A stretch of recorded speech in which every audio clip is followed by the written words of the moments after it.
Hazing has always been a hot topic in college when it comes to any kind of student organization, club, or team. The Office of Fraternity and Sorority Life has decided to tackle this issue with implementing new programming for National Hazing Prevention Week. The Director of Fraternity and Sorority Life, Francisco Lugo, explains more.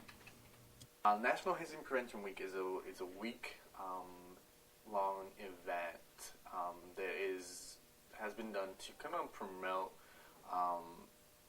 the idea that hazing is not something that we as fraternities use as traditions. So it's something that is used to show to the public that, again, these things that currently happen within our community are not part of our community and that we do not stand for them. So it's just raising awareness of the issues that our community faces when it comes to hazing and ways to kind of stop that and bring light to these issues. In learning about generating all this awareness, I wondered if our own students knew what hazing was.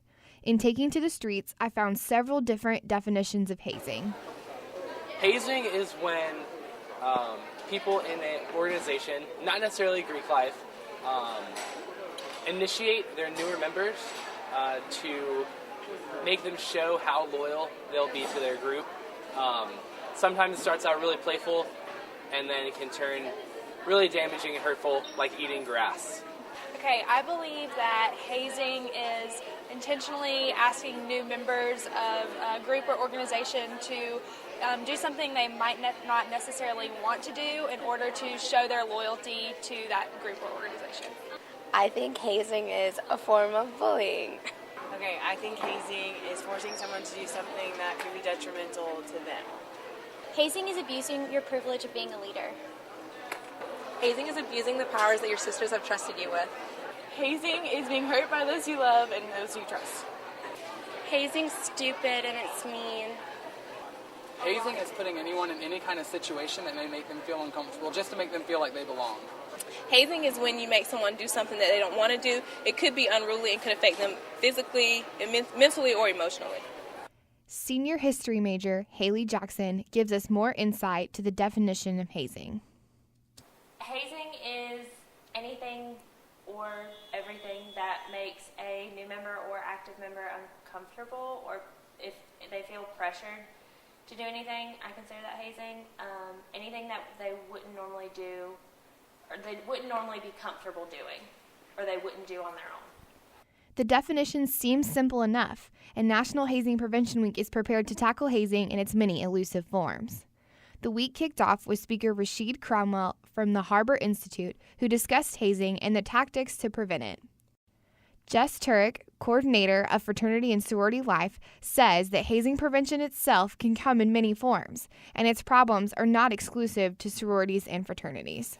Hazing prevention means to me that we are educating and helping create awareness of what hazing is, what it looks like, and how others can recognize it and how they can report it. Whether they do it anonymously through our hazing hotline or they talk to someone on campus that can help them report it and bring the issue up. And it also helps people understand that it's not just a fraternity and sorority thing.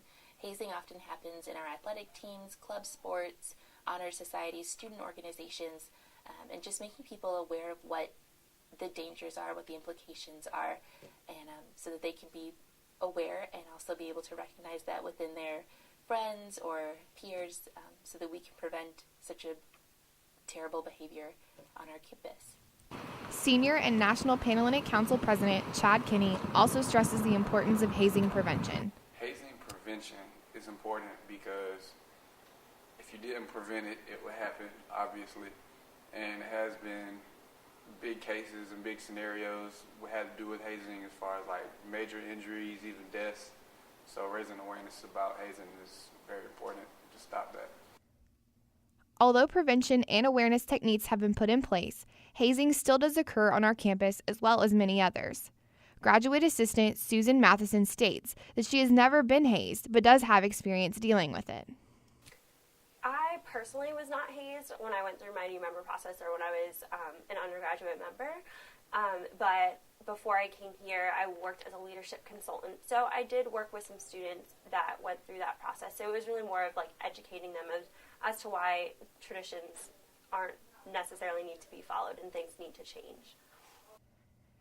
As a whole, National Hazing Prevention Week programming is taking the necessary steps in order to raise awareness about the hot topic of hazing right here on Georgia Southern's campus. This is Jordan Conway for Channel 99 News.